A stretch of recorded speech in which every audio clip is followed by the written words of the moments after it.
I'm a man who believed that I died 20 years ago, and I live like a man who is dead already. I have no fear whatsoever of anybody or anything.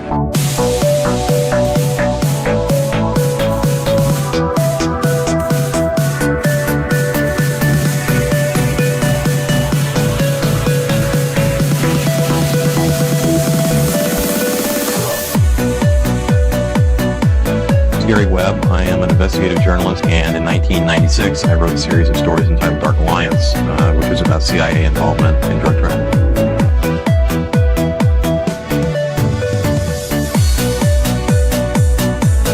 I knew a man who once said death smiles at us all. All a man can do is smile back. We're both in skull and bone, the secret society. It's so secret we can't talk about it. What does that mean for America? The conspiracy theorists are going to go on. I'm sure they are. I don't know. I haven't seen the rest. Number 322. I have duty to report this afternoon that my friend and colleague, Tim Russert, collapsed and died early this afternoon. I may die in this cell tonight or in the arena tomorrow. I am a slave. What possible difference can I make? And no official of my administration, whether his rank is high or low, civilian or military, should interpret my words here tonight as an excuse to censor the news, to stifle dissent, to cover up our mistakes, or to withhold from the press and the public the facts they deserve to know.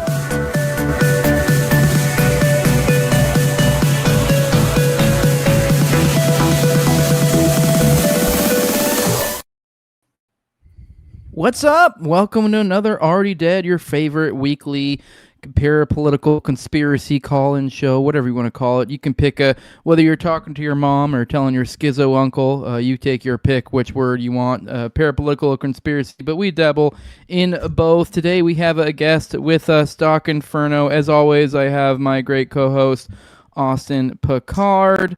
But yeah, Austin just dropped a big load on us, another 4-hour...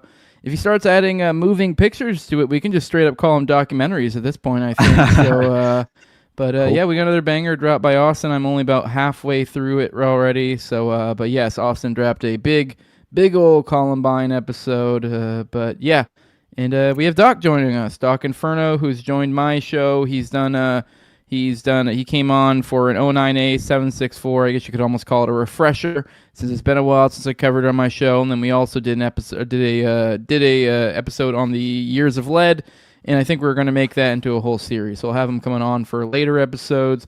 I brought on Doc this week. Funny enough, I actually had someone hit me up. Kind of was like, I don't know if you heard this about Doc.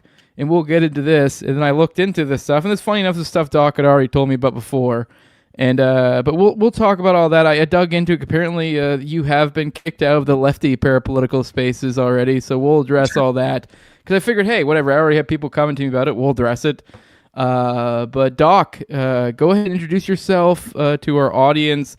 I don't know, let them know if there's anything you feel like I might have left out. Obviously, I know we're kind of newer acquaintances, so I by no means am vouching for every little thing about you, because obviously we're kind of, I feel like today the almost the focus of conversation is like, I guess almost the concept of like Fed jacketing. Are you a Fed? Am I a Fed? Is he a Fed? Are we all Feds? Like, it's kind of it's that, like, that's kind of the root of the conversation, because you have been forced out of lefty spaces for, I guess, what they would probably be.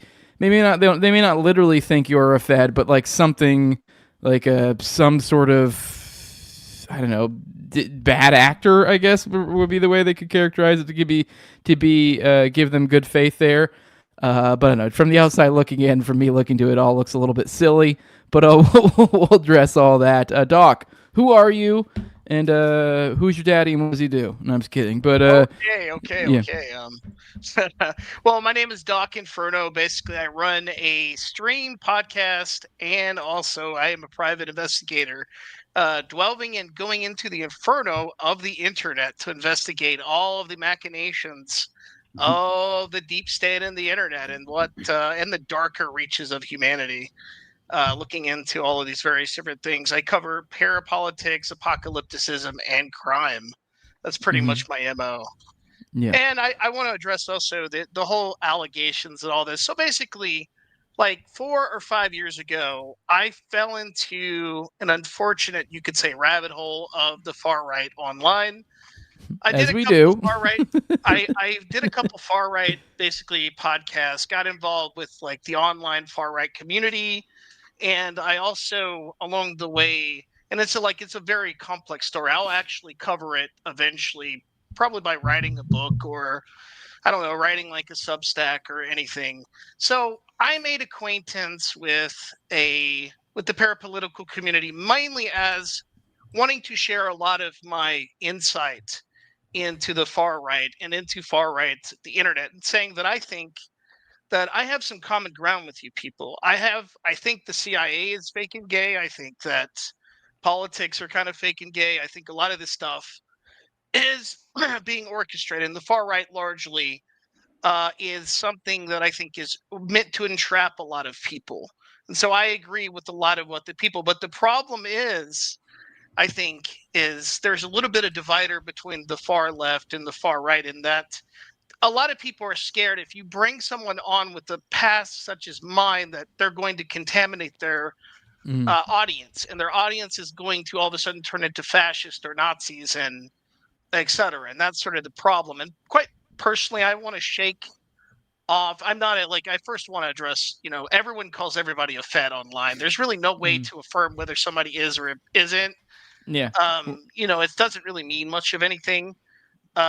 Both sides do it. The far left does it. The far right does it. And I want to say also that we've both been accused by feds in this very live chat. Listen, I've done activism. I've done activism on the far left since my teens. And all of a sudden, like for a couple of years, like I decided that I got tired of some of the woke culture and some of the in the blacks sort of. Oh, come on! I don't want to get the racial stuff. All right, I'm sorry. It's big. I couldn't help it. It was an easy joke. You tossed it up. I slapped it down. Go on. No, I'm just saying. I just got tired of just the overabundance of identity politics in the far left, and I said, I thought that we were for the proletariat. We were for like the proletariat for the working class. And that includes everybody in America. It doesn't just include one sector of people. And I started saying like there's these individualist groups within certain political spectrums that want to pull politics in their favor. And so I got frustrated with it, and I just said, fuck it. If you're going to call me this, I'm going to be it. And I do regret, by the way, I'm not cucking. I'm just saying I do regret that choice, because I did fall into some very unfortunate circumstances online, which kind of just strengthened my parapolitical, fortitude, I would say. In many cases, I have experienced what a lot of parapolitical people wish they would have experienced. A lot of people think they're just digging into like reading about Gladio or reading about this, that, there's vans following them. No, they're not. They don't care about you. I hate to burst your bubble, bro. I'm not like insulting anybody, but I'm saying I have experienced all of this stuff personally. And they can't take that away from me. They can put dirt on my name. They can throw dirt on my name. They can say all kind of things about me. But the thing is, where is the evidence? I did a couple podcasts that were, I interviewed a couple extremists, and that's all I did. I didn't try to interfere with anybody's parapolitical community or try to like push far right ideals into parapolitical spaces. That's all I did. So yeah, that's it. No, that's fair. And for the purposes, I guess my audience is probably already rolling their eyes. Kind of the not being cucked. That's kind of where our audience is here a little bit. So I don't think I doubt they care. I mean, obviously, I think I would assume most of our audience thinks those ideals are dumb, but at the same time, we think it's more like just like the idea that you're like, oh no, like you once believed this, or I don't know, this like weird like shaming almost. But long story short, from what I saw of this is you did tell me about this when I had you on. You kind of make allusions or something. I don't remember exactly what you said, but I was just kind of like, whatever. I mean, I don't really care.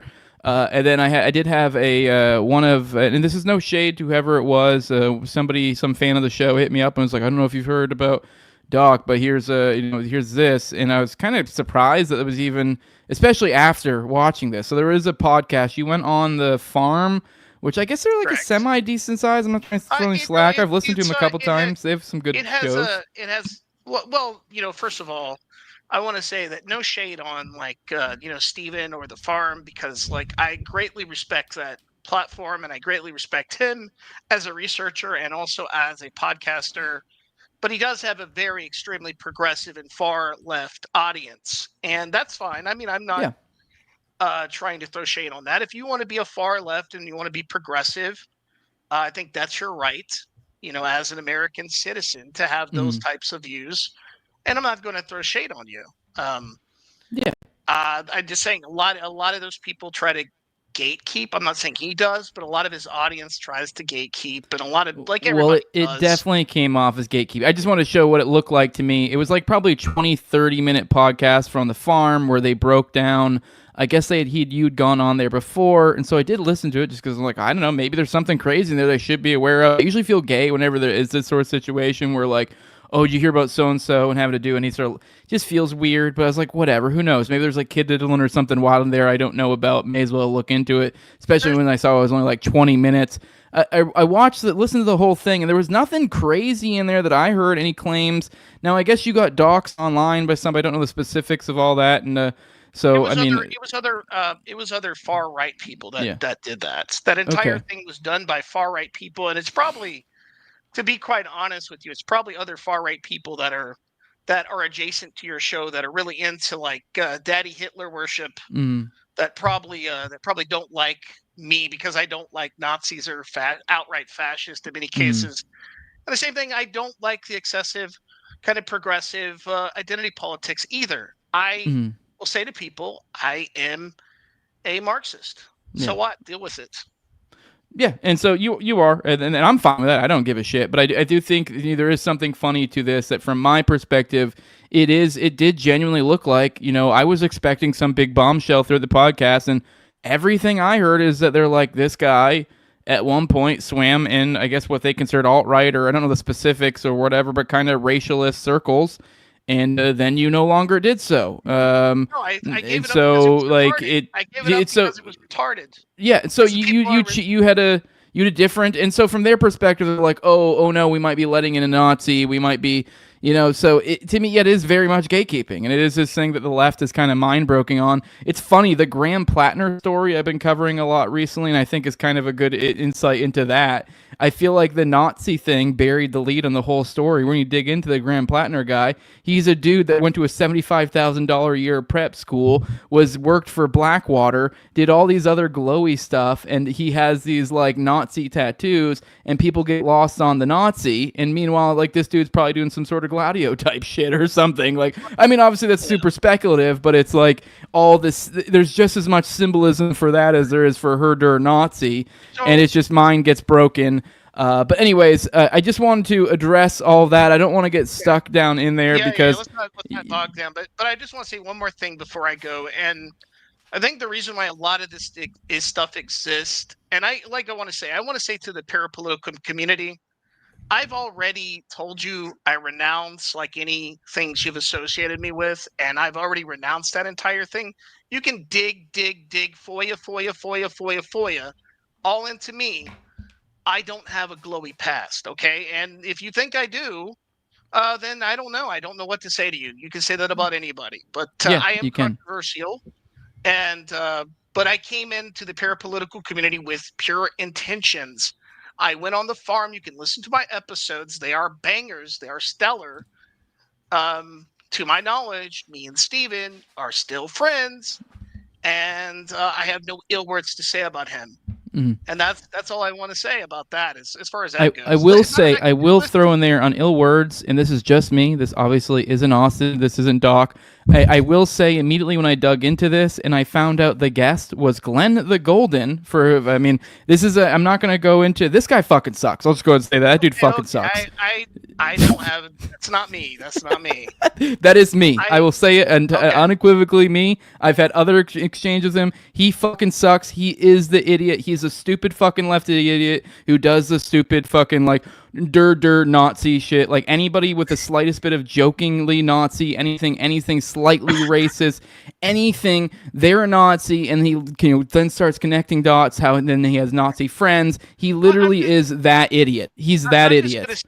I'm just gonna say, in many cases, you'll discover a lot of like what Americans do, not just the left. They like to morally extort people. And so they learn how to morally extort probably from their parents and from their church and from he's that guy really being steeped into Christianity. So a lot of this is what families do to one another. They morally extort. So then they transfer this over to the online world. So instead of like having dialogues about things, and really honestly, a lot of it is just about let's just be honest. A lot of like far left people, far right people, they want to cha-ching, cha-ching, cha-ching, cha-ching. They want to guard their audience. And like I said, if you are so strong in your beliefs, you're a Marxist, right? And this only shade I will throw on a lot of Twitter Marxists is they don't know their praxis. They don't know anything about Marxism, and they think liberalism and progressive politics are all Marxism. That's not Marxism. Karl Marx, go read his writings. They were very spicy. To a lot of the people that talk about Che Guevara's sus, well, Karl Marx is sus. Go read his writings. I mean, I'm not kidding. Go read his writings. Go read Bakunin's writings. Go read all the people's writings. You'll discover they're a lot more spicy than most of the people in the modern day world. And then with that said, I love everybody. Doesn't matter your sexual orientation, your race, or whatever. I live in America. It's a trauma factory. I want to solve and resolve it. That's it. All right. That's a lot of words to say. I'm a Nazi. Just kidding. Anyways, we're getting off that.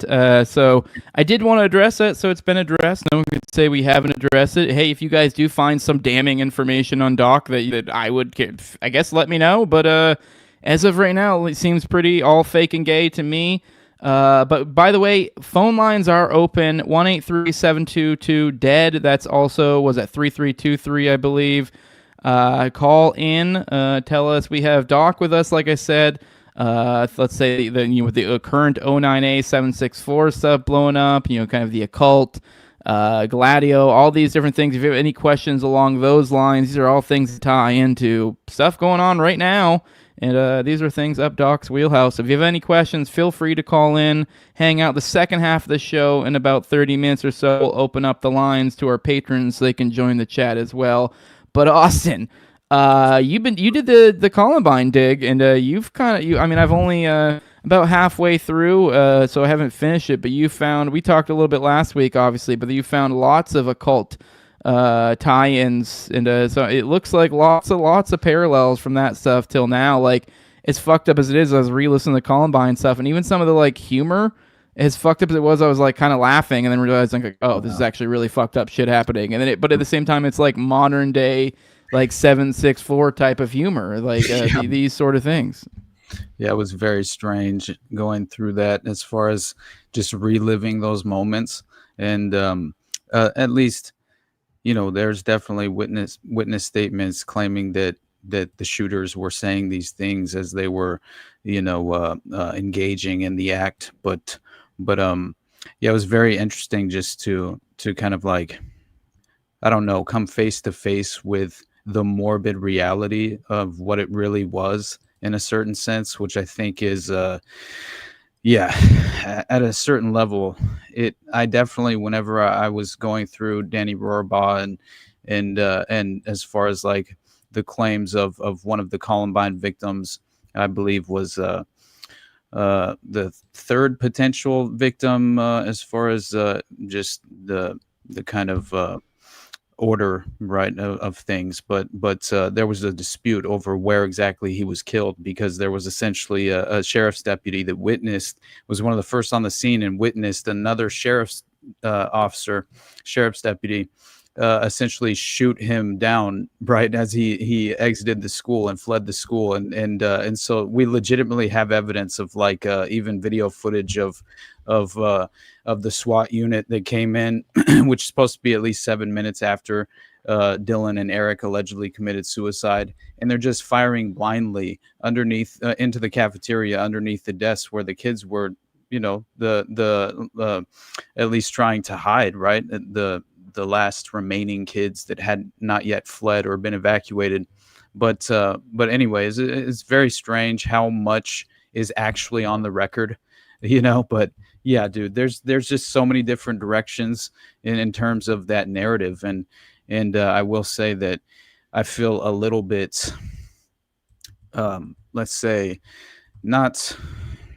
I don't want to say out of touch with reality, but it at a certain point when you get that close to a case from 25 years ago, right? It's just like you kind of have to unplug from the current moment, and I think that's not that I haven't been paying attention, but at the same time, I do feel like it's necessary, right? Whenever you're trying to view something in this objective way as much as possible, but also exhaust every last resource you can, discover. But yeah, I was ultimately just overall, I felt overwhelmed by the end of it, and there's kind of like this tipping point when I get to the end, and I'm very grateful, honestly. That's every time I get finished with one of these, I have an overwhelming sense of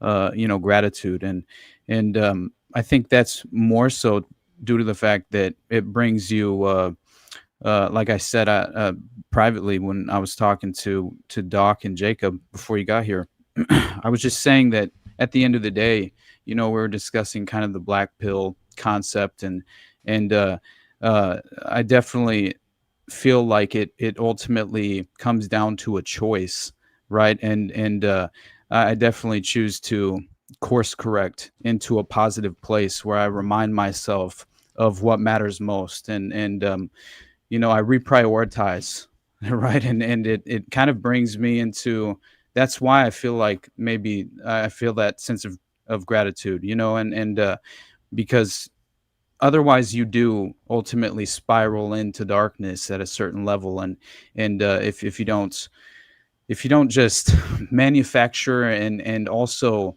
consistently, I think make sure that defense mechanism is properly in place, and in a position where you won't necessarily fall into that trap. So anyway, but I appreciate listening to it, brother. Honestly, I hope by the end of it, I get into the Sikh temple shooting and Wade Michael Page and these phenomenal, connections that are just like, I'm talking.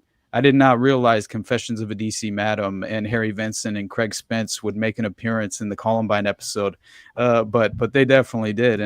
And anyway, we can get into that in a moment. But well, you mentioned Todd Blodgett, Yeah, and buddy. that kind of provoked my memory because he's also connected to sort of these white supremacist type of organizations like William Pierce, Willis Carto. Willis Carto is interesting because Willis Carto has an entire network going back to the World Anti-Communist League and into Gladio, and with people like Roger Pearson. Now, you'll be surprised. People like Roger Pearson's not a name that many people know, but he's actually connected to people like Steve Saylor.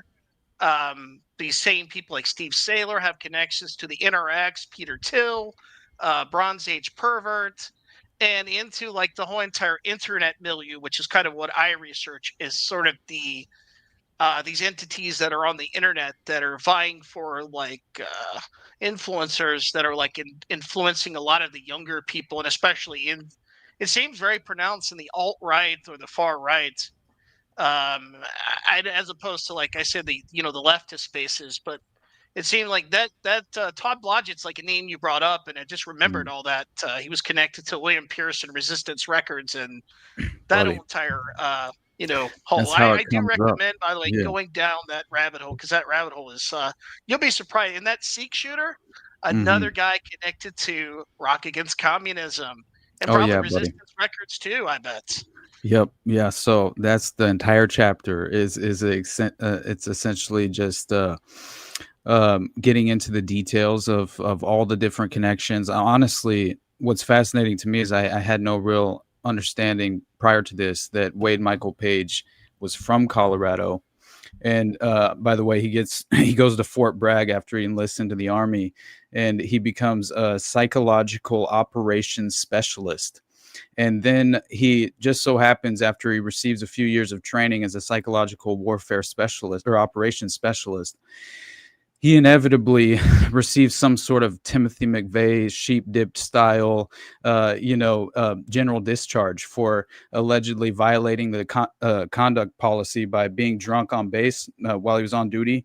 And and it seems as if this is when he gets assigned his handlers, and he's getting the financing and funding from this very obvious clandestine area, because there's no understanding how he was able to kind of move around the country as he did. But as soon as he leaves Fort Bragg, he gets the discharge in 98, and he moves to Littleton, right? Legitimately 4 miles from Columbine, 4 miles from the Blackjack Pizza, and 6 miles from Eric Harris's house. He's directly affiliated to the Trenchcoat Mafia and the Western Hammerskins.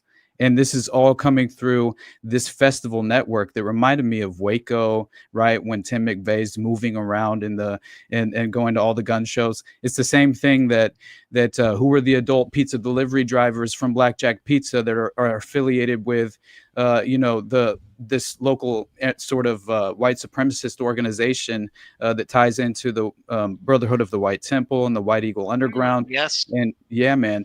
And then it seems like those are the individuals who arranged for the guns to be purchased at the gun show or sold to Dylan and Eric.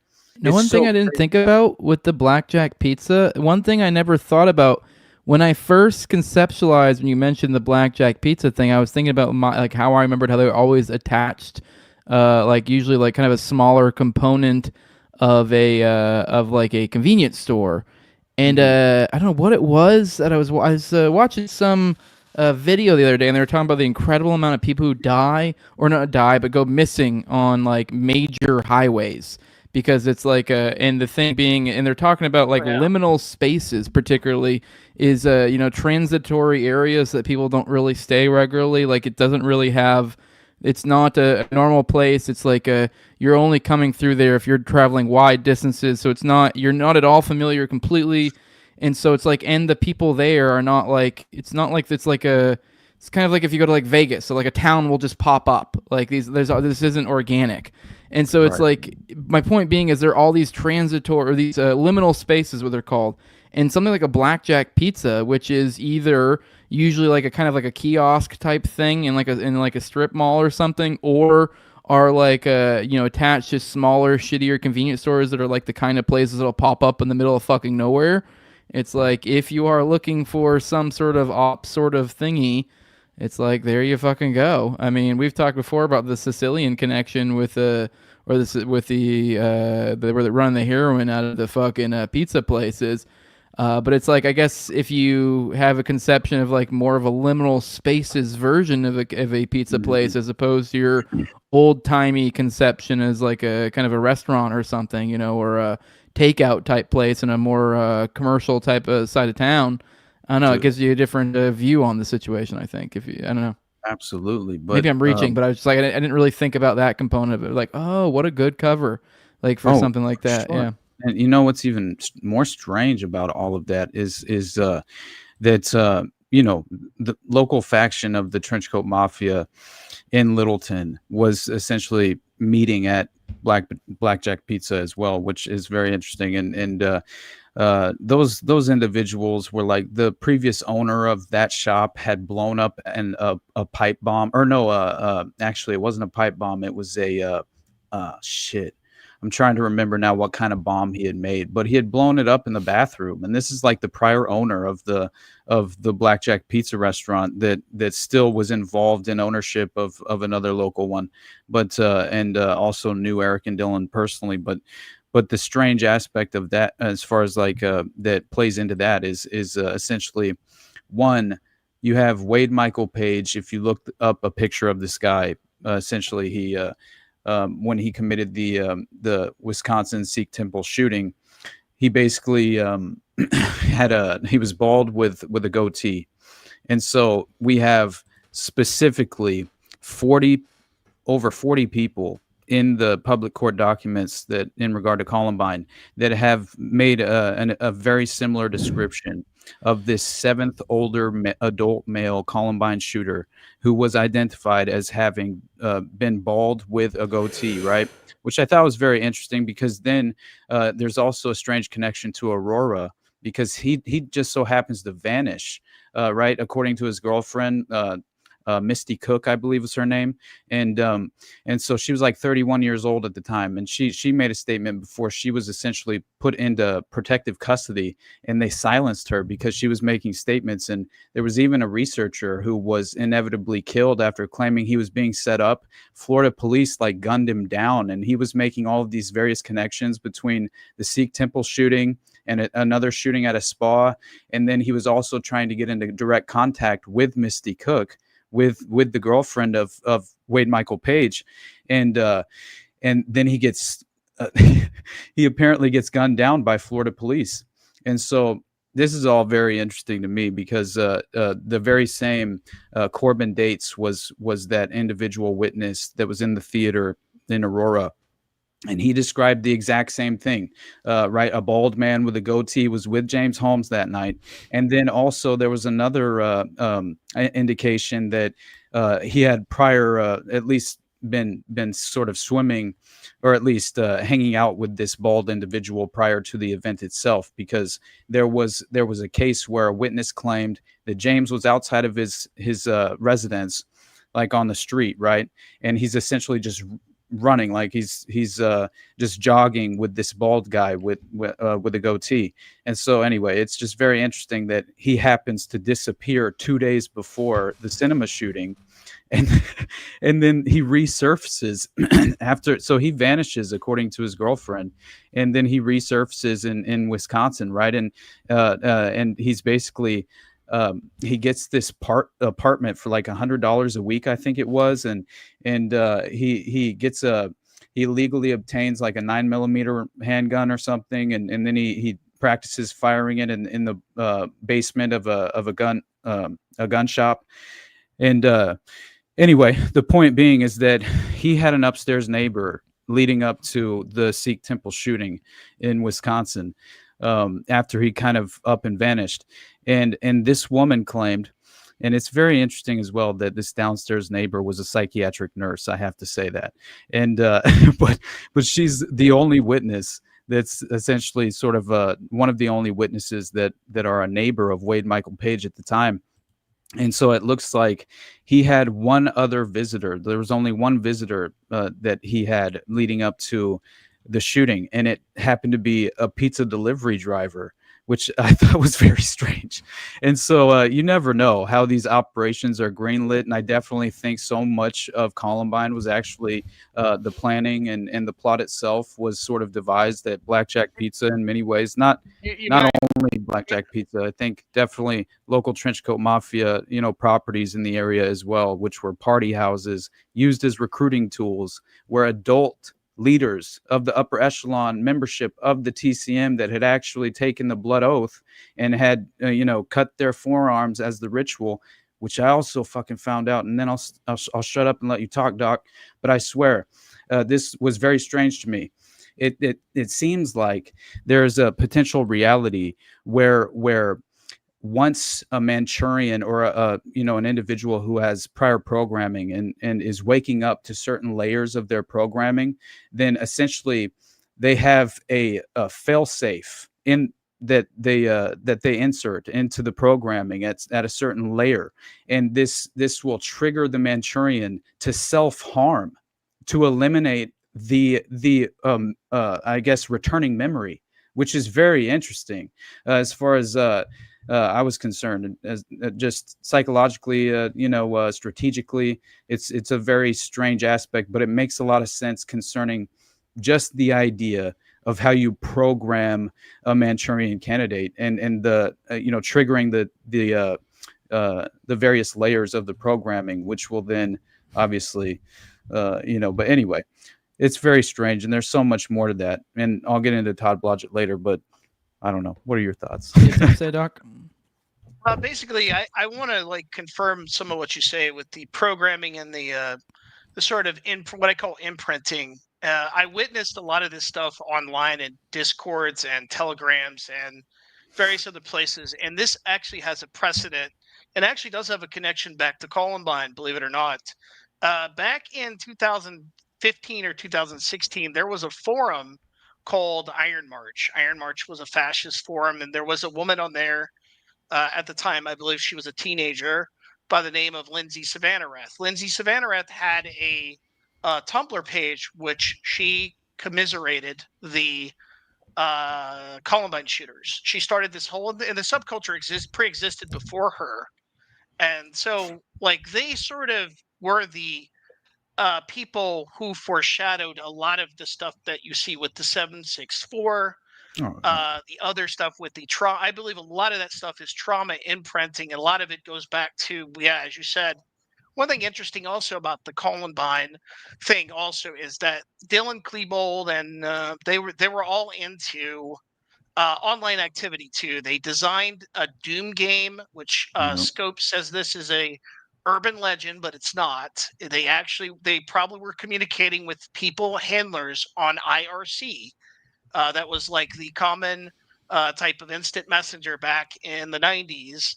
And they were probably, planning this all out, and they probably had help from other people. And this aspect of Columbine, I think, is ignored by a lot of researchers for all these purposes. And if you notice afterwards, a lot of military drills started really priming people for the whole school shooting phenomena. Now, this was not new to America. This there was a school shooting that existed prior in 1997 by, I believe, in Pearl, Mississippi.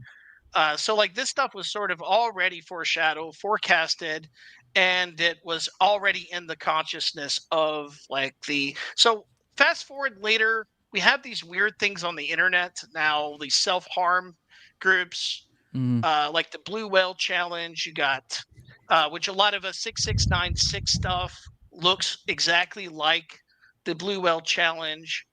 A lot of it is like just bizarre and weird, and it goes all the way back. You got the Elsa Gate stuff as well that everyone has forgotten about in memory hole, maybe for good reasons and for good purposes.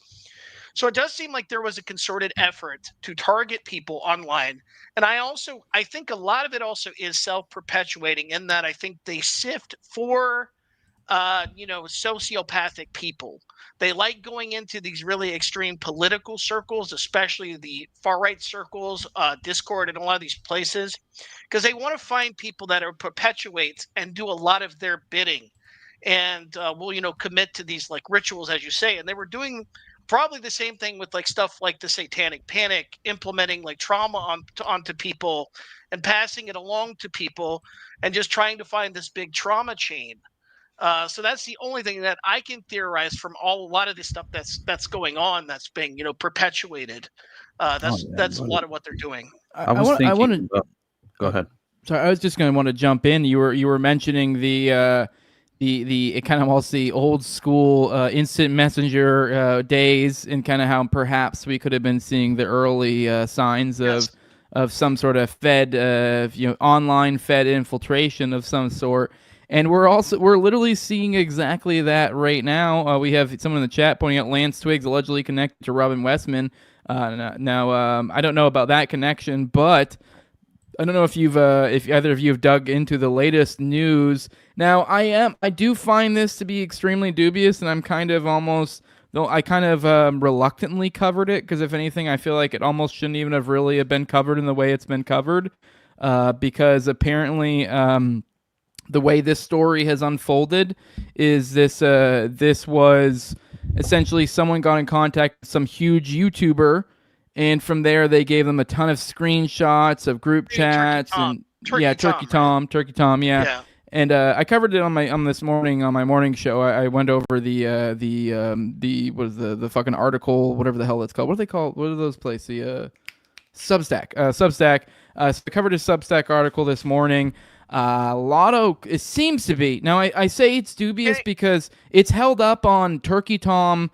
This guy confirmed his connection supposedly behind the scenes. So it's kind of very much held up on Turkey Tom Said So. And then only things that sort of corroborate is that this guy provided larger versions of screenshots that we had received before in previous reporting, particularly one that we got from Ken Klippenstein.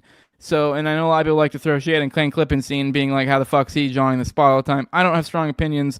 By the way, my point being is this is like, I guess someone could say, oh, 2 private sources, but you're like, I'm still very, very much hesitant to buy anything because this could be legit, but it matches up with something that could be legit, but it also the very same time is exactly what the powers that be would probably want it to be. But even then, with that, there is an opening with all the craziness. Apparently, he was creating little camp out sessions in his living room, making absolute like hoarding type stuff and doing weird scribing and doodling and all sorts of. And then there's like, I guess people have gone to the screenshots. Particularly, I guess a lot of people have gotten particularly really interested in some off-color. I guess you could dismiss them as jokes he had made years before. And then people use some of those like Google search things to show that like around that same exact time there were searches on him at like in specific areas. So it's like it looks like that would match up with like, oh, they're when I'm saying the searching, it was off of his specific username. So you're like, that's kind of a little bit more specific, his online username, and then it's like these law enforcement hotspots that are searching him up at those time around the same time he's making those jokes. So I'm like, I don't know. I mean, perhaps I've made some pretty awful jokes that like out of context would sound pretty fucking bad. So I don't know. I hesitate to jump on that too much, but right. So it is obviously there's the Patsy angle if he is off kilter or something like that, or there's just what do they call them, the UVEs or whatever the hell the new thing is, the NVEs, the nihilistic, violent extremists. Yeah. Oh my so God, that's the new thing. Yeah, because that's how their catch-all term for like the 764 type of thing. Because technically, all of these guys aren't literally 764. They're not a lot of these schools. Yeah, they're really good at rebranding. Honestly, they really are. I have to say that it seems like reinforcing his programming at a certain level, right? Or whatever. I mean, that's just my personal opinion. Who knows? But I'm just speculating. But at the same time, it seems like it's plausible enough. And that was what I found so interesting about the claims and allegations surrounding Eric Harris and his mind control programming at Plattsburgh and the behavioral modification experimentation there, because not only was there like an element of one of the psychiatrists and scientists potentially sexually abusing him and traumatizing him, but as early as the age of 10 to 14 type of range, right? And as well as it was essentially this brand, this very, let's just say resurfacing and recycled brand of programming that I think our pattern recognition will recognize, and as far as just the, be able to identify. I think we lost Jose. Did he freeze up on us? But either way, we'll get him back. Are you back? Okay. I'm right here. I just had my hand still. Oh, you just had your hand in like the perfect spot, dude. I thought you were fucking frozen. Yeah. But okay, cool. But anyway, so I just thought it was, something so similar to what we've seen in the past. And that was, are you doing it now on purpose? Because I'm intently listening. That's it. I'm just intently listening. All right. I'll stop acknowledging it. I'm sorry. Okay. But anyway, but yeah, it was described as being, centered around this sort of satanic abuse angle, where it's kind of like a Luciferian context in terms of what they were implementing in the program's kind of layered symbolism as well, and this applies to the Montauk boys, right? Which I found to be interesting as well, and I think that many of the Montauk boys have a direct connection to Plattsburgh, which I didn't realize that, but anyway, but it seems to involve this cult ritualism aspect where they involve the symbolism, but they also practice and exercise occult rituals, and then they have this satanic form of psychosexual abuse that they implement on the boys, and then they also have this perfect recipe where they implement this just as far as like the obviously hypnotism is involved, and they'll put you in a trance state, but at the same time, so you're in a hypnotic trance, but you also have the chemical drug mind alteration aspect of of the manipulation or mind manipulation playing out, which includes this hypnotic trance induction through specific electromagnetic radio frequencies, which that seemed to be at least it seemed to apply to Eric by these various whistleblowers. One of them was a scientist from Plattsburgh who claimed he was in a moral dilemma and was ethically opposed to all of this and was witnessing, this abhorrent type of, sinister experimentation being conducted in the 18-layer underground subterranean, structure under the base. But anyway, I just thought that was worth noting because it seems to, right? They mentioned that it's extremely racist and neo-Nazi indoctrination as a part of this particular brand of programming. That's what hit me as I thought, okay, this definitely, if this is true, then it perfectly applies to so many other, examples and usual suspects, right? That just fit that profile to a T. And I do agree that I think there's so many different avenues of radicalization pipelines that have been perfectly entrenched and implemented in modern society. And that does apply to these online chat rooms and Discord groups and things of that nature. And I do think, and I was talking to Jacob about this privately the other day, I think, just about the idea or the concept of let's say you have a spook or some sort of handler or psychological operator, very much, let's say he's putting himself into a position where he creates a private Discord chat room, and then he lures in individuals who fit a certain profile that would be willing and suggestible enough, to take that bait. And then they find themselves in a private Discord room with some sort of psychological warfare, mind war operative. And then let's say he presents a few different clips or videos to this individual, which is layered and with subliminal messaging that could potentially, just, let's say, just trigger your subconscious mind and implement some sort of strange layered programming to a certain level, and then be reinforced by various strategic. You see what I mean? It's like that seems very plausible to me. I think. Yeah, I'm just laughing because as you're saying that, I'm thinking about our Patreon group chat. That's like, there's literally one or one of the tabs is the fucking is the book club or whatever, and it's just a bunch of different downloadable books. There's literally like one of the books in there where I just was peering through there, like the kind of books that you find in our fucking library and our fucking group chat. Like literally, I think it was one of them was like the list of all the satanic ritual abuse by the Jews through the ages. Oh man, I love it, dude. I disavow. That is so funny. There's like I think like instructions for how to build like 3D printing guns and all sorts of shit in there. There's probably illegal stuff. I don't know. I haven't really looked through all of it. I'm not uploading it. I don't care. I love our people, man. I disavow. That's so funny. Oh, you know what? That reminds me. By the way, I would watch that 3D printing guy. Whoever uploaded that, I would watch that dude. Not saying anything. Not throwing shit. Oh, I know it's legal and everything, but still. Yeah. You guys know about get busted that? Yeah. You guys know about that? Oh shit! What the hell, bro? Sorry. You looking for something? It's about time for intermission anyway, so maybe we can. What's that?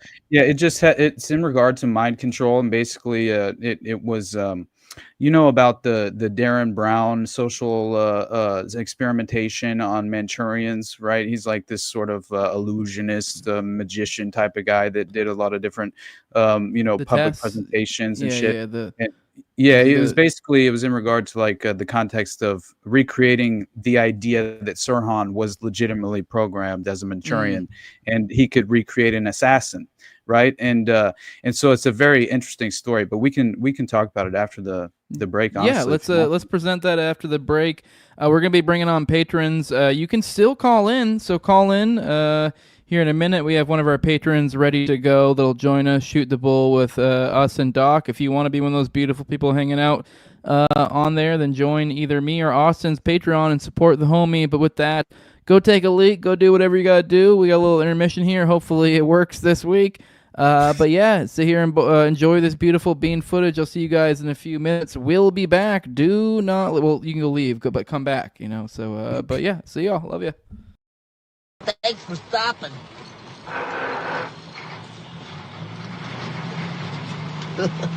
Some night, huh?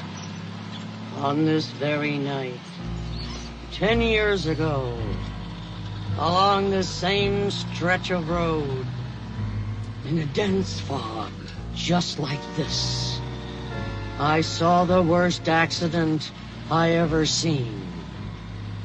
There was this sound, like a garbage truck dropped off the Empire State Building.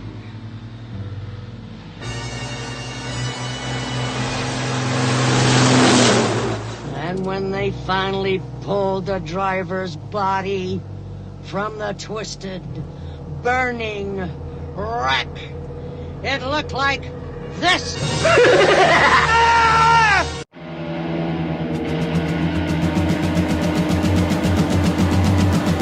Our fire's burning bright, pumpkin faces in the night. I remember Halloween, dead cats, hack a football, little dead around his road. I remember Halloween. Exactly. And they've weaponized the border issue in every way. And that includes psychological mind war, you know, and as far as just the kind of like the techniques and I think the strategic nature of what they are hoping to achieve is very much just this you know, it's always a layered agenda where it's achieving multiple sort of dystopian outcomes at one time. And I think that that is where you know, I view the vast majority of the alternative media missing the boat. It makes no sense to me. I get how on the surface it feels so clown-pilled and ridiculous, right? And in so many different ways, it feels like we've crossed the Rubicon, right?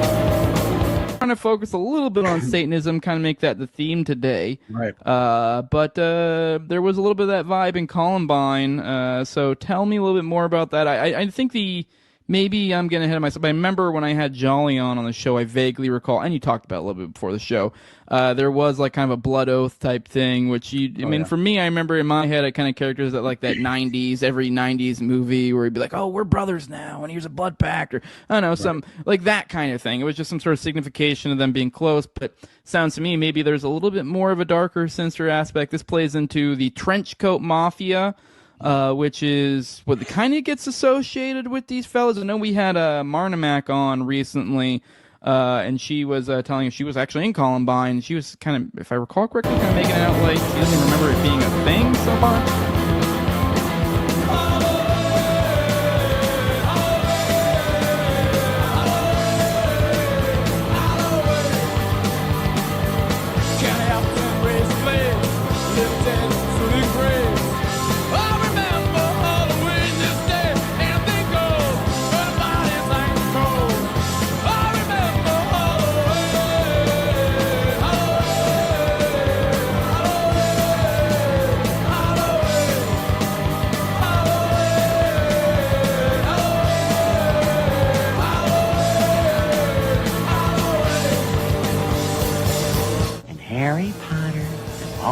Wizard friends went straight to hell for practicing witchcraft. Yay!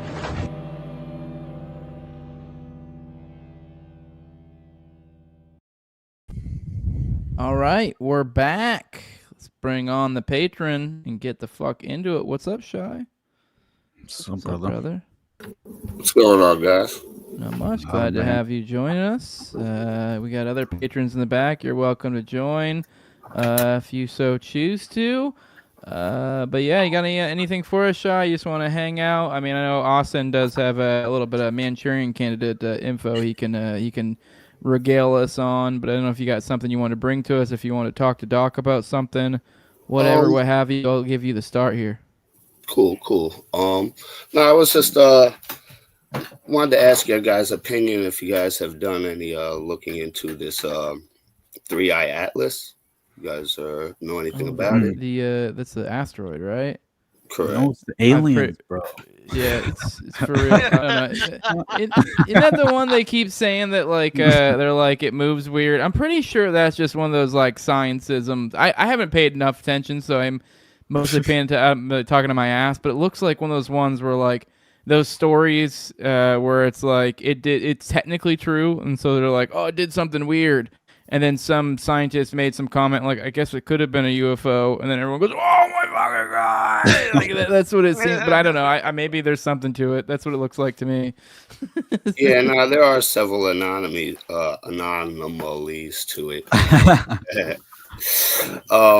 But one of the interesting things is supposedly I heard, I haven't double checked it, but I heard that because of our government shutdown, that NASA, like the world, like all these different space stations around the world that are studying this, they're waiting on NASA to give them this certain information that they can't get. They don't have the instruments for it. But because of the shutdown, when it was just the closest to Earth, just like a day or two ago, NASA went blank and they didn't give out any information. Huh. That sounds like space porn to manufacture consent for government financing. Can you imagine if the government did shut down for the Epstein files? It's so that they couldn't get the readings on the alien rock. Yeah. You guys heard we got Nibiru? Nibiru's like confirmed. We've got Nibiru's a thing. Oh yeah. Did you see? No, for real. We have a second moon now. Like, I'm not even kidding. Oh yeah, I did see a report. Yeah, we got a second moon. Nibiru is real, dog, and it's like the size of a building or some shit, I guess. Is that the one we went to? Man, I don't believe that either. And Nibiru. That's what's up. Another quick thing I wanted to ask you guys about, like, when you guys went to school, back in the day, did you guys go to a school where it was like mandatory to do Pledge of Allegiance? Yes, for sure, dude. Yeah, I mean, I was in the Bible Belt. So it was mandatory. Yes, mandatory. Yeah, I remember one time. I was in second grade. I didn't want to stand up to the pledge and the flag, and I was forced to. And then like the teacher took me aside and gave me a spiel and a speech. But I told my dad was in the military, and they said, "Well, your dad's in the military. Stand up for that flag because you represent that flag. You know, because your dad's in the military." They gave me the whole moralistic sort of spiel about that. As like a second grader. So yeah, I grew up in a small town. Yeah. I had the very same experience. I got in trouble for everything, so that was just the way it was. The back, in that area, it felt like. But it also seems the very same way with law enforcement because there's nothing to do, so they basically harass everyone in the town. Oh yeah, it's fucking crazy, man. Yes. But anyway. Yeah, because I definitely exercised my right in plenty of times. Maybe not every single year in school, but several times because I knew very young for a lot of things. I knew that there was only so far they could push their will onto a minor. You know what I'm saying? And I knew that wasn't mandatory.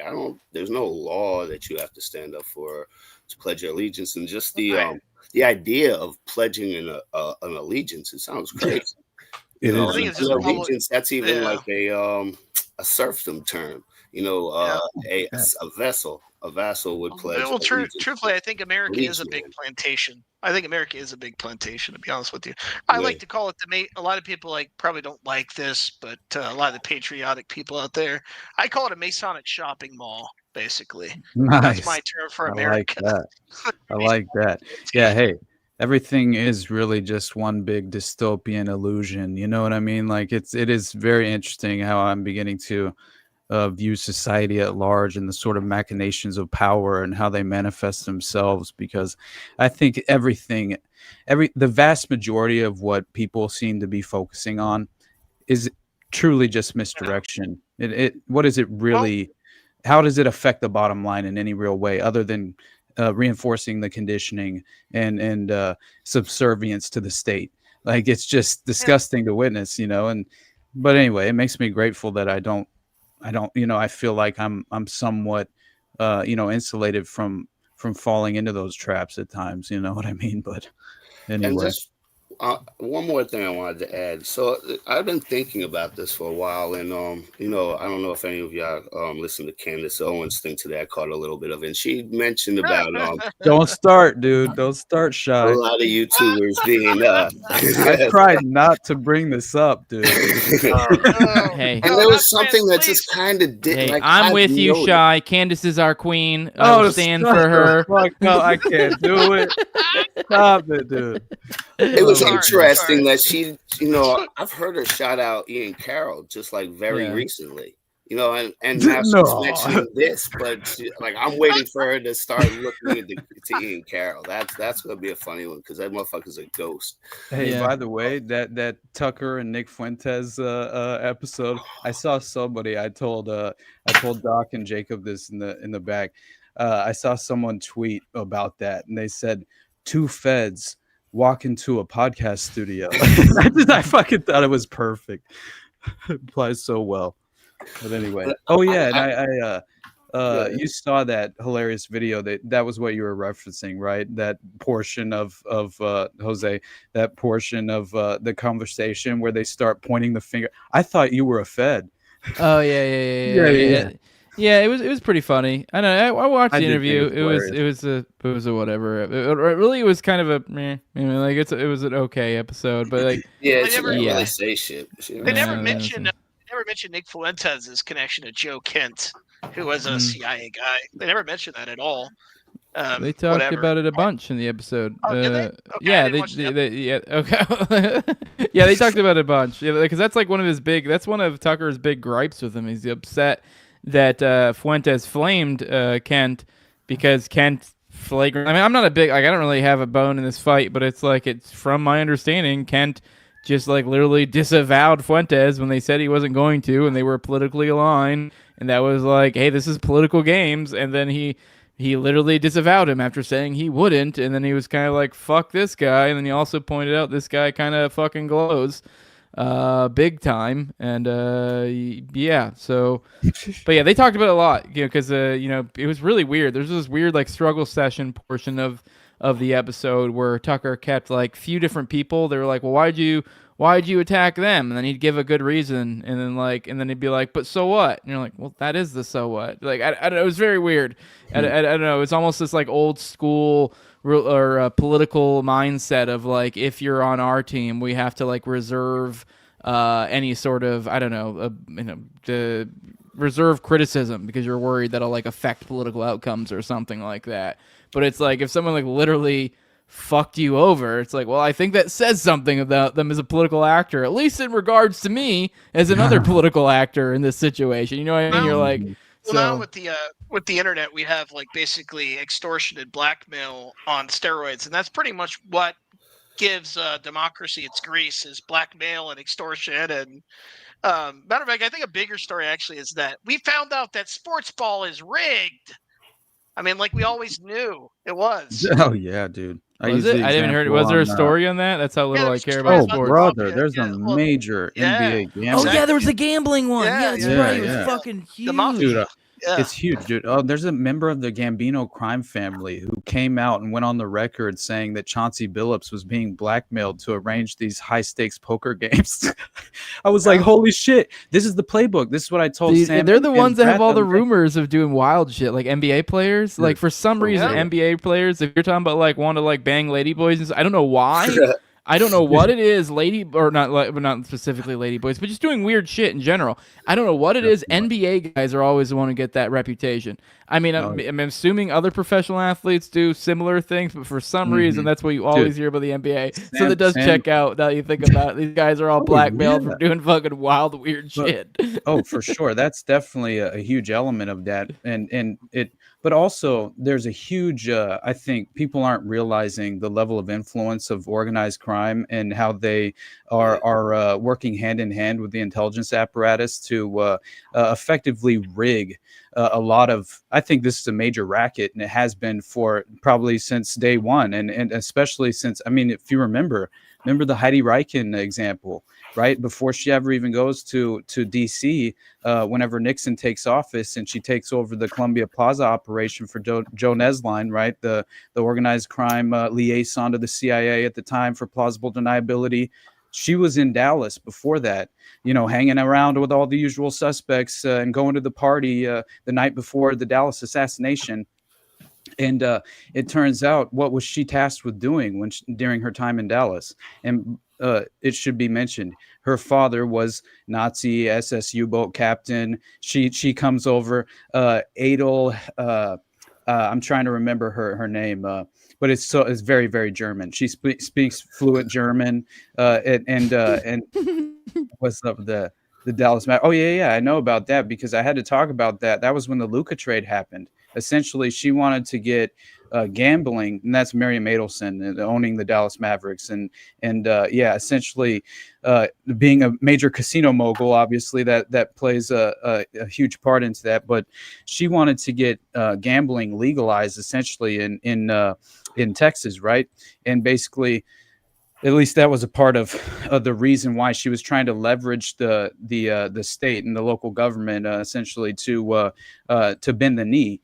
And when they refused to do so, she basically used her clout and her leverage in the organization because she didn't actually care about the final product, and she knew that she could orchestrate the first pick for that next year's draft as well. I think that was a huge kind of like agreed upon in the negotiation process. And so she traded, obviously she sent Luka to Los Angeles to the Lakers. And it was when the NBA's TV, basically their viewership was at an all-time low, or like basically dwindling very much so. And then this like triggered a resurgence in appeal and attraction for the league itself, because Luka's in LA now. And yeah, anyway, there's so much more to that. But the point that I was trying to make is that Heidi Reichen, she was tasked all the way back, in the 60s, and with essentially she had a black book, very much like Ghislaine Maxwell, and she was gathering priority targets that she was gathering blackmail on. And she had a list of people, and many of them were like Clint Murchison Sr., I believe, was one of them, who was an owner of the Dallas Cowboys or the Cleveland Browns, one of those teams, I can't remember. And then also a lot of professional athletes were also in the book itself. And so I forget which ones, they were very much prominent athletes. And the reason being was because the intelligence community and organized crime were rigging professional sports, and that was legitimately what they were doing. And so it's been a major racket. Anything attached to gambling is dirty. What I'm saying? For sure, dude. Did you see the compilation of Terry Rozier like throwing the games? It's the funniest thing ever watching these videos, dude. It's like there's no way a professional basketball player is that fucking bad. He's not even good at throwing a game though. But anyway. Yeah, I was noticing the other day that I was watching Tubi, and I was noticing that every commercial break had a very similar theme. It was a drug commercial, some kind of prescription commercial, some gambling commercial, and then a mattress commercial. They're like, drug up, gamble, go to sleep. Yeah, man. Well, also mattresses, fronts for drugs and money laundering. Dude, And then it's they're the going American out of dream. going out of business hell. Gambling is big. I mean, I don't know. I never was big into sports gambling, but it does seem like that, or actually never really got into it at all. I never really got into sports ball particularly at all, but let alone gambling. But it does seem like that is a whole thing. I mean, hell, that's what's that fucking Barstool? That's like their whole thing, isn't it? Right? Like, it's wild what sports betting is major. Is that that Sunday's conversation guy that has that Sunday conversations? Is that dude? Barstool, isn't that Dave Portnoy? I thought. Yeah, that's Portnoy. Yeah. Oh, Yeah. okay. the ultimate Jew. It's just astounding to me that someone could get this. Because like Barstool is like a whole national thing. It's got like subsidiaries and all over the place, I think. So it's just, to me, it's astounding that like this has been built itself out to this degree, to where it's even like literally like somebody like a Dave Portnoy has been like someone, you know, that I guess makes waves, I guess you could say, so far as socially. Yep. It's just weird that it's like to this point that like sports gambling is this, you know, I don't know, just to me, whereas for me, I see it, and it just kind of seems, I mean, whatever, maybe I'll upset some people, it kind of comes off as pathetic, frankly, to me. Like, that's how sports gambling comes off to me. Did you see how sophisticated it was, though? Like, what they were allegedly using, these contacts that could see the cards, that it's so crazy. Like, legitimately, they were cheating in that way, to where they had legitimate contacts that were technologically advanced enough to where they could see through the back of the cards. And I'm not exact, like, it was highlighted in red what exactly the card was, and it's very interesting. I saw a few different pictures of those, and then also Sam pointed out to me on whatever this is that it was one of them, Sam or Brad, I can't remember which one. By the way, it's his birthday. Happy birthday, Sam! I love you, brother. Happy birthday, Sammy. And but yeah. They brought up the fact that when Chauncey Billups was publicly seen being apprehended, right, by the feds, he's wearing a Clutch Sports shirt, and they're like, "That's a veiled threat at LeBron James." You know what I'm saying? Like, and because essentially, there's a. But anyway, Damon Jones was another individual that's been sort of arrested as well, and he connects directly to LeBron. So they're saying, like, but of course, you know, the most prominent will not actually take any sort of fall for this, because it's all been arranged from the beginning, I think, to a certain extent. You know what this was, and this is also what it was represented in privately after the show. Sam mentioned the fact that this is sort of like, and I agreed wholeheartedly, I didn't even consider this concept, was that the FBI needs a win. So this is major public or publicity, positive publicity in terms of the FBI's cracking down, to, you know, to some extent, right? They get positive media spin, and they're very desperate for a win right now, coming off the back of the Epstein scandal and everything else, obviously, that's been happening with Charlie Kirk and shit. There's just, it's never ending, buddy. All right, Shy, we're going to let you go. We got Bobo sitting in the wings ready to join us, shoot the shit. It was good talking to you, Shy. Come on anytime. Bobo, join us, you beautiful bastard. What's up, Bobo? Can you hear me? I can hear you just fine. What's up? All right. Nothing much, man. I was just going to say, first off, hey, check in on your kind of normie friends. Mine was fucking trying to tell me that the UFO shit was going to happen at the Super Bowl today. I was like, oh my God. I love it, dude. Like this is the Fox. You know, you have your friends that you love to death, but they are the like conservative normie type. You know what I'm saying? Mm-hmm. Yeah, he was just like, yeah, y'all get ready to get fucked by the aliens on the Super Bowl. I was like, oh, great. Project Bluebeam is going full effect now. This is my gauge. This is my normie gauge. Okay, this is what's happening. Right. Wasn't there a huge scandal on that retarded rapper that can't speak English? They fucking that doesn't narrow it down at all, dude. Who was that? Oh yeah. What is his name? Hold on, I forgot it again because I never cared about him. God, you're not the Gucci Mane, are you? No, Gucci Mane? No. He's the gay black dude, right? Oh, you Bad talking Bunny, about right? Bad Bunny. Oh, never mind. I'm thinking somebody else. Wasn't that it? Bad Bunny. Hold on. Let me Little look it Nas up. X. Little Nas X. No. Said gay graphic.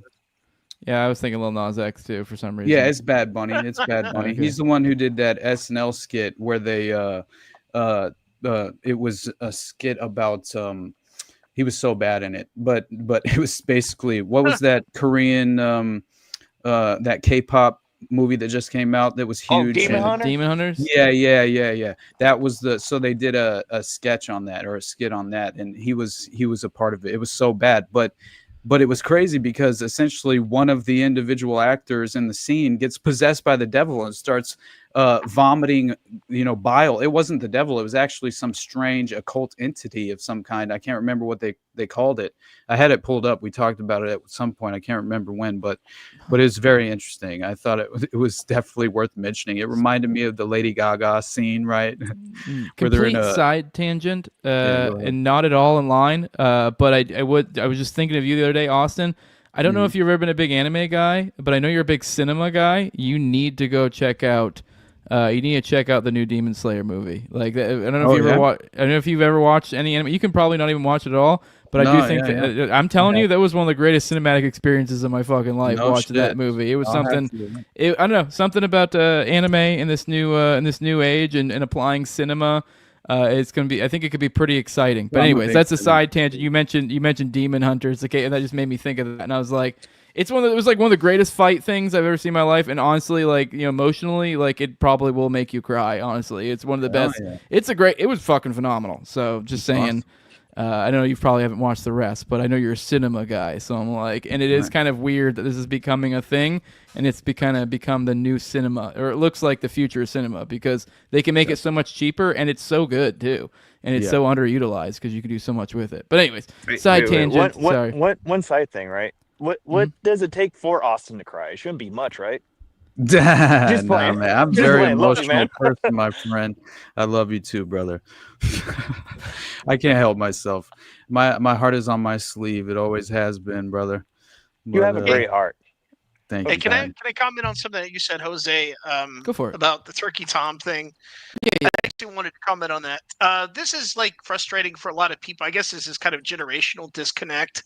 Is a lot of researchers, they like to go past the internet stuff because they kind of scoff at the idea of the internet serving as a radicalization platform. They kind of, I guess, it's a pride or ego thing for a lot of people, but I wouldn't undermine that in the whole like spree shooting issue, stuff like Kiwi Farms and locales and things like this really are a part of the cultural zeitgeist now. Internet culture is interfaced with the real world now, and like what Nick real quick, about. Sorry, you can go back on that. I want to be very clear. I actually was not. I was trying to kind of leave both open because it's like, well, the example is, I'm actually completely in agreement with what you're saying. Like, this is something, there is an organic component. I do think there's obviously an artificial component to it, but I was more making the point that with that one, I believe what you may have mistaken for me maybe not giving credence to that was the idea that some of your audience to that chat. But anyway, I was just saying, for me at least, I was just saying that what we know is not on firm ground. It's just that Turkey Tom talked to a guy online. That's all it is. I just want to make clear for those who want to be like, what, if you're trying to be like, hey, what information do we have that is on firm ground? This ain't it. This ain't it at all. That's kind of what all I was trying to say. Part of like the whole thing, I think, the reason why the feds or like whomever are controlling is kind of like the internet, because there's always plausible deniability about the internet. You can always eschew stuff. They like to say that stuff on the internet is permanent, but really with the internet, they can play around with people's emotions, with the algorithm, and they can like implant kind of false sort of memories in people, imprint stuff into their minds. And I think that's why they kind of like the internet now. And that's why you see a lot of psyops kind of coming off the internet. And Reddit is a psyop. I mean, Kiwi Farms is a psyop. I mean, not many people are willing to admit that, but it is.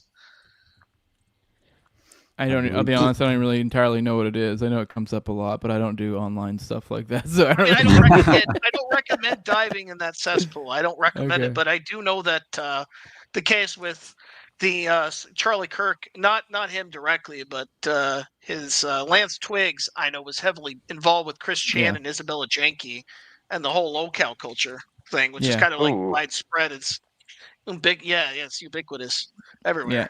And apparently he was literally communing with his like AI, or at least according to this, he was communing with his AI. He's getting very deep into drugs. So obviously all of those things are behaviors that you can kind of spiral yourself down into some sort of insane psychotic behavior, which is what he seemingly did, especially if you get into things like math or something like that, which I don't even know particularly what drugs he was doing. I don't even know if it really, in that expose, I don't remember if I guess Adderall was one of them, which I guess Adderall is basically just math. So like, a nerd drug. It's a nerd Yeah. drug. So it totally checks out that this would be like you could totally just spin out, but then kind of to the point of like I guess the spicy internet things. Apparently, also I think there's something to. I mean, we might find something if there is any truth to this stuff. I think we might find out that there was some. I mean, maybe you can call me say I'm judgmental, but just like judging by just kind of, I guess the groups that Twigs was running through and whatever. It's kind of like I don't know. I wouldn't be the least bit surprised if there was some bizarre sexual stuff going on that perhaps could be used against someone. I guess would be a way to put it. I mean, we've already had we had the Zin guy with the CP. We had go ahead. What are you gonna say, Austin? I'm sorry. I'm not trying to cut you off. It made me think of the idea that clearly there was an element to essentially methamphetamine being a part of the trade in essentially some of the police officers. I found out one of the major investigators that was tasked with even conducting an internal investigation on sort of the ethical and moral corruption involved in the Columbine case, which is even worse because this guy was fully compromised. And I think it was John Sullivan, I believe was his name. But he inevitably later on in like 2011, I think it was, if I remember correctly. So he's like this paragon of by the way, not to cut you off, but we have a caller, just so you know. But go ahead. Whenever you get to a point, we do have a caller. It'll be the last thing for today, I think. So, but go ahead. Okay. Yeah, he's like this beacon of morality, right? And in reality, years later, we find out he's trading methamphetamine for sex, and he gets caught up on these charges. So it's clearly that was already happening. Plus, we have the Nathan Johnson, the adult pizza delivery driver, who was obviously cooking meth. They had a mobile lab and everything. Who was involved in the Barack Obama assassination attempt in 2008, but it made sense as far as if they could have, maybe they could have incentivized the kids, as fucked up as that sounds, in some way by potentially grooming them and providing them with methamphetamine, getting them strung out to a certain extent, and then having some sort of sexual interaction with them in a transaction for more meth. I mean, that's how it happens. And so many of the young traumatized boys that I've listened, not just boys, but that I've, done, just investigated their cases. That was how they groomed You've them. done meth with. Just shit. Dude, hey, man, we're not going to discuss. That's so hilarious. But honestly, I do believe that's a factor, in terms of, how they do incentivize these poor children into becoming willing to engage in something as deviant as, let's just say, anal sex, right? Which is legitimately what I think was attached with Detective or Sheriff's Deputy Tim Walsh in terms of Columbine, right? So anyway, but it's terrible to what say. A great way to end it. Let's bring in the caller. Hey, Austin, your episode was good. Thank you, brother. Thank you. I love you, man. I appreciate you. Love you too. No homo. All right, we're bringing on homo. All right, we're bringing on the caller, Jacob. Who we got? We have Jared on the line. Jared, can you hear us? Yes, I can. What is up, my dude? Is this a Jared I just had on the other day? Are we about to go hard on the Jays? What's up? Yeah, that was kind of the plan. I actually wanted to discuss the idea. I love it, dude. All right, Doc. It sounds like you wanted Tara to talk about Marx, is what it sounds like to me. Oh, Lord. Uh-oh. Lord. Perhaps. I don't know. Maybe I'm maybe I'm reading too much into this. Okay, What's up? I mean, what's your beef with Marx? That he's a Satanist? Are you the guy that made a comment in the chat? He's a Freemason. Okay. So were a lot of people. Goethe was a Freemason. Oh, hold a minute. Goethe was a Freemason. A lot of your favorite Nazis probably were Freemasons too, believe it or not. I'm not a Nazi. I actually think Hitler was helping the Jews. I'm of the understanding that Hitler was taking the Jews far away from the war, put them in Polish summer camps where they had maternity wards, swimming pools, orchestras. I'm not getting gas into that, chambers bro. never existed. I'm not getting into that. So it's I'm not staying that away Hitler from was, that. I ain't not that touching Hitler was a that. good guy. He was a bad guy because he was helping the Jews. But I'm not Karl getting Marx's into that. original name is Moses Mordecai Levy. Well, His most actually, famous photo is actually, well, that's not true. First of all, Marx was raised a Protestant. He was assimilated German Jew. Yes, I know he was a his Semite, as father. you're going to say. His He father. actually wrote. Okay, he wrote. Well, if I He can, wrote large amounts go ahead. of tracts on why he thought the Jews, quote unquote, his own people, were their own manifestation was money. Okay, so Marx was kind of an anti-Semite himself, and kind of a self-loathing Jew, if you ask me. That's what a lot of like communists don't tell you firsthand. But I will tell you this: go read Marx's *The World Without Jews*. You'll see that he clearly has some critique on his own group of people. And with that said, I'm going to say one thing. I think in many ways, the so-called anti-Semitism that is being fomented online is largely reactionary and is largely used against like people to scapegoat, okay, yes, and to obfuscate a lot of the issues that are pertinent right now in society. I think the whole rise of the JQ stuff, which I saw it rise from 2016, I used to believe in it myself. Go examine it. A lot of the Jews themselves, they like it, especially the Kahanist. Go look up Mayor Kahan. He's a fascist. Go look up other Jews. They sided with Mussolini. They like to obfuscate the whole entire thing. You do got to let the caller get in, and let's okay. I know. To be fair, I know. I mean, I'm not like close friends with Jared, but he's reasonable. I think we can have a back and forth. I didn't mean to crash out, but I've heard these arguments. So, Jared, we're just go wherever you want to go with it. Go ahead, bud. Go ahead. Sure.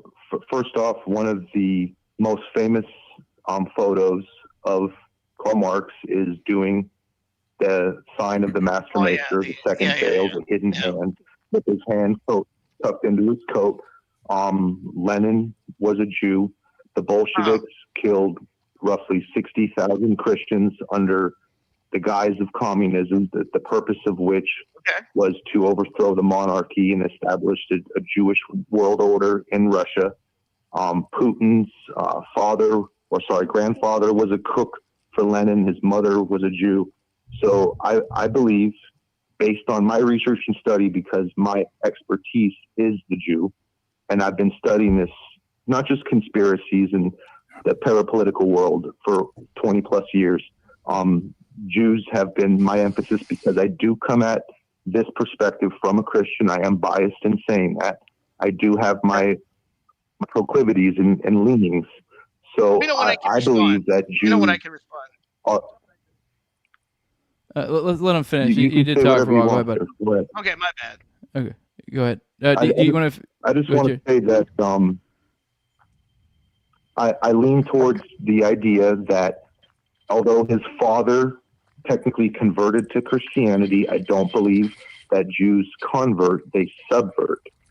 And Marx's financier was a Jew, and communism is Jewish at its core. Engels, correct. Jews are very open about this. He wasn't The book was printed in London. Some say that even the Rothschilds were funding it. And the idea being that eventually the state owns everything. Like when they broke up the Soviet Union, the people who became the richest and largest benefactors of the breakup, for instance, when Gazprom was sold by the state, it went to Roman Abramovich, a Jew. And it's quite clear when you look at how they sliced up the pie, it was Russian Jews that benefited from communism. All right, can I respond? Yeah, let's go for it, bud. I think it sounds like you came to end. First of all, let me just say, in any regime change, there's always people who get murdered. There's always unfortunate people, unfortunate circumstances that persist. You can find this with any sort of regime change when it comes to politics, even democracy. Everybody gets eventually the short end of the stick when it comes to a lot of different drastic regime change. As far as the Bolsheviks primarily were Russians. They were not Jews. There were only 9 people in the Bolsheviks that were Jews, 9 officers. They were also very anti-Semitic. There were pogroms even up to the time of the takeover of a lot of the Bolsheviks. The Soviet Union in itself, contrary to what people say, was not very enthusiastic towards Jews. They actually isolated them and put them into certain categorization. You know, the whole triple parentheses that people like TRS and the rest of these alt-right people like to do, that was installed under the Bolsheviks, continued by Stalin. So a lot of this stuff that I see circulating around is CIA propaganda that was circulated around by the World Anti-Communist League and these various other people. And yes, the parapolitical community should thank me for actually putting this stuff out here, because a lot of these people just read David Duke, or they read various different propaganda because the JQ is quite popular online, and I've read it all, I've heard it all. A lot of it is not factual, but I mean, it's why did Russia create a Jewish autonomous region prior to the creation of the state of Israel if they didn't like Jews? Why would they give them their own policy? They had a policy where they segregated various different minority groups that were part of their regime. They were part of their regime. And by the way, I don't have a dog in the fight with the Soviets. You'll find with a lot of different Marxists, we have different views and different opinions about the Soviet state. A lot of people are actually divided on Trotsky and also Stalin. A lot of people are Marxist-Leninists. So it ain't one garden variety of Marxist. And I've had these discussions over and over again with fascists, Nazis, other Marxist-Leninists, parapolitical people, etc. So I've had this discussion, and I'm sorry if I'm sounding a little bit frustrated. I've just heard these sort of as nauseam kind of comments. I don't have any political. I don't have any political affiliations. I lean neither right nor left. I've never voted in my life because I believe it's fake and gay. I also understand that Karl Marx was a homosexual. And, hey, bro. I do. Hold up. We should bridge the gap here. I think we should bridge the gap into some sort of I don't know territory where I think we could all agree, let's say, and it always seems to manifest itself at the crossroads of. You want to end it on agreement? Is that what you're getting at? Yeah. Are we in agreement? Is not Marx a Jew? Well, what did we come to? I don't think we're ever. I don't. What the fuck, dude? That's the exact opposite of what I was trying to do. Jose. All right. We came to agreement. He's a Jew. We can move on.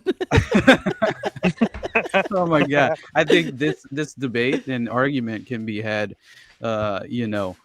essentially ad infinitum, or however you would say that. You know what I mean, for eternity. I love this show. And so I just I'm sure we can all agree that there seems to be a very well-established and firmly entrenched hidden hand that's disrupting all of modern society and seemingly, kind of perfectly implementing a lot of the social engineering and this sort of this layered predictive programming where we all seem to be falling into these ideological camps and then digging ourselves in, which is just, it's never going to lead to any sort of, fundamental change for the better, which, I don't have much.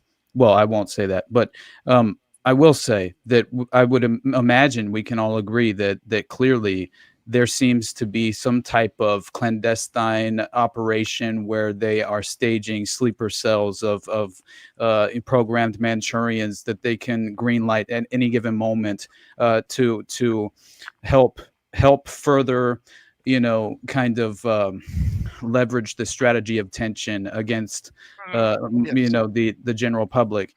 And and so anyway, I feel as if, and I was going to show, it's just like literally 1 minute long, the video that I was going to show of Derren Brown that was essentially, let's we finish don't on that have to, video. but we can if you want. Would it make good outro content? I Play think this so, as, because it's not very long at all, and it's honestly what he's doing here is basically he's conducting a social behavioral experiment in order to oppose these psychiatric experts and experts in hypnotism and things of that nature, who have said many times in the past that essentially Sirhan could not have been a mind-controlled, programmed Manchurian candidate when he fired it at RFK in the pantry of the Ambassador Hotel.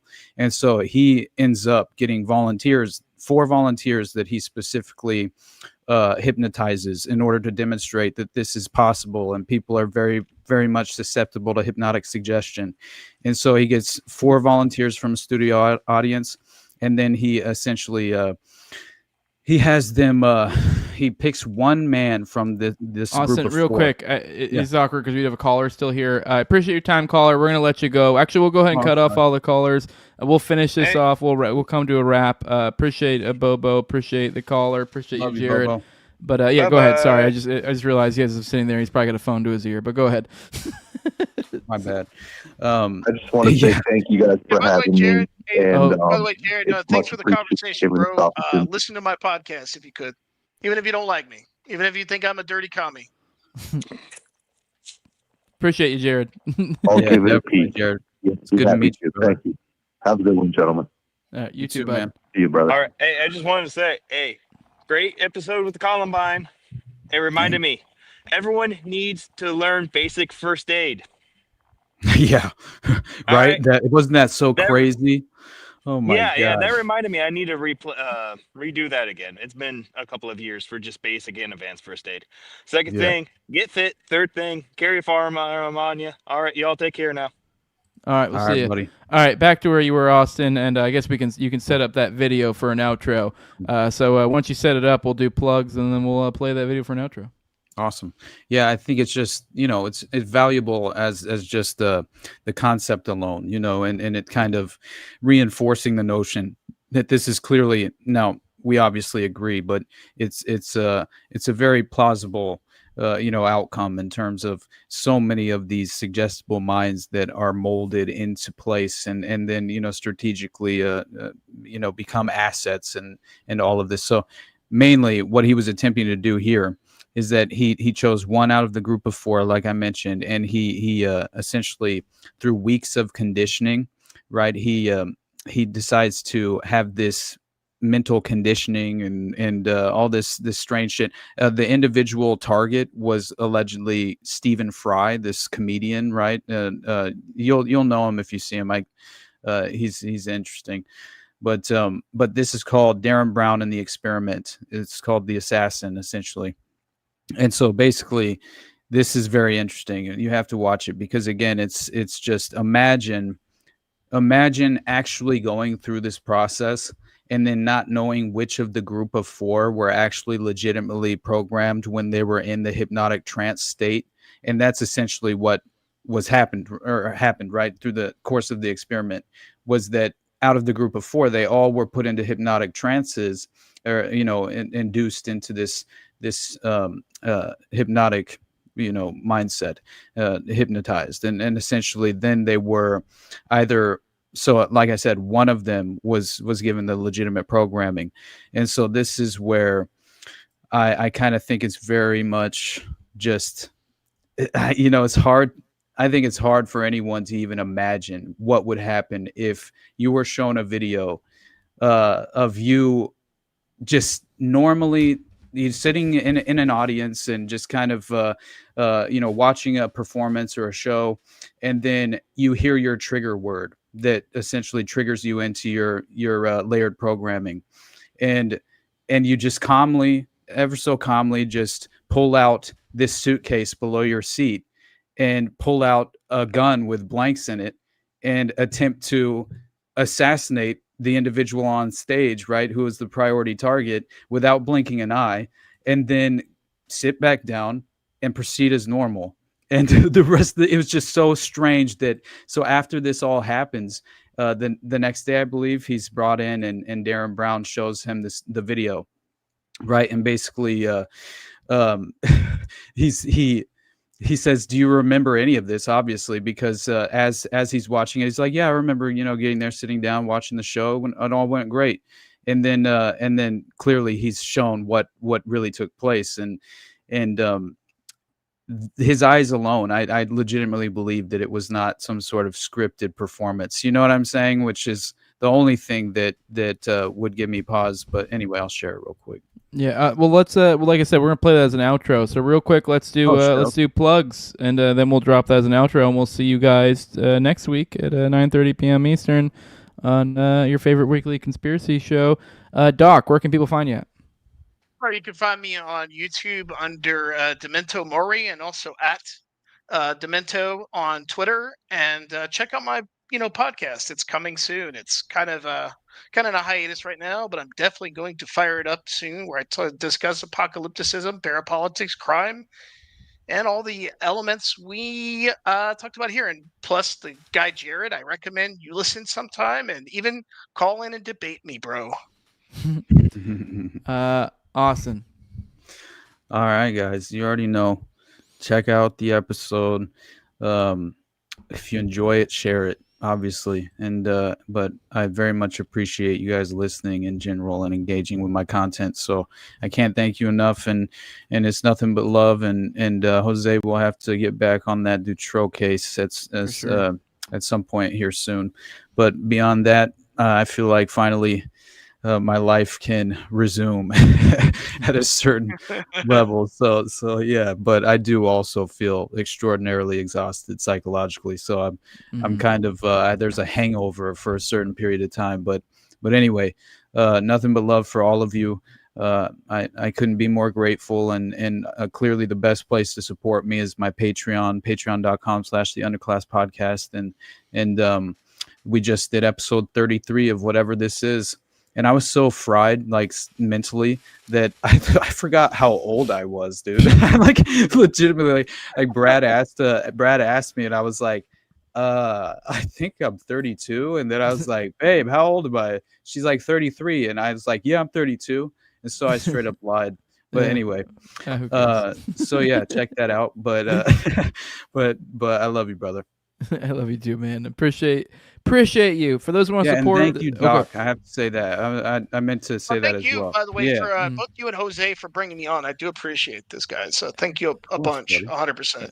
Yeah, appreciate you coming on. You're a wealth of knowledge, man, and I would love to have a conversation with you in the future for sure. So it's good talking with you, brother. For those who want to support what I do, leave a like, share, subscribe, comment, leave a 5-star review on iTunes or Spotify. You can find this show on YouTube, Rumble, all the audio podcatchers. You can follow this show on Twitter as well, at Tower Gang. Jose is where you can find me. If you want to support the show, you can go over to patreon.com/nowayjose2020. You also got the QR code up here. Actually, I don't know. Is it up right now? I shouldn't have it up. I need to take it down for these shows. It's weird since we both are using this. But anyways, I do have the QR code up. I'll probably stop taking this down for these already dead ones. But either way, patreon.com/nowayjose2020. The lowest level gives you access to a whole host of perks. You get access to 1 to 2 paywalled episodes per week. Usually keep about 4 behind the paywall. You get access to the Telegram. You get access to the ad-free RSS feed, to the pre-show, the post-show, and video calls for this very show, Already Dead, which is on Tuesdays at 9:30 p.m. Eastern. And I give a big shout out to my sponsors for their support, and my previous co-hosts on Tower Gang, at Learn to Toad, also at Abrogate D's, at ZOVRCK, at _Invisiel, Tim Tuttle, at Jolly on Klebold, big fan of the show, Torrin May, at Wayne Taculus, 1-800-CARS for Kids, No Free Lunch, Jack, and Mark Vestibule. And with that, guys, we're going to get out of here. Enjoy this beautiful outro. We'll see you guys next week, and we'll hang out with the patrons in the after show. Hell yeah, buddy. I guess I have to remove us. Yeah.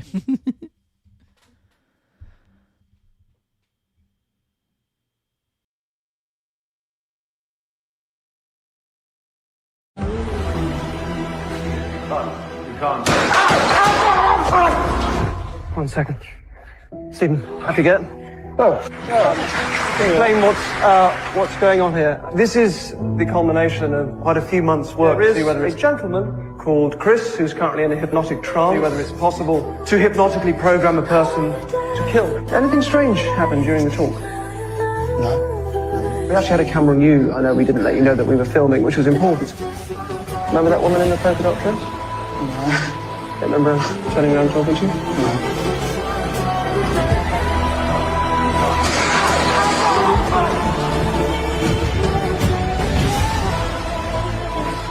Remember that bit? No. Yes, at the moment you will have no memory of the storm, but you just assassinated a national treasure. You sure?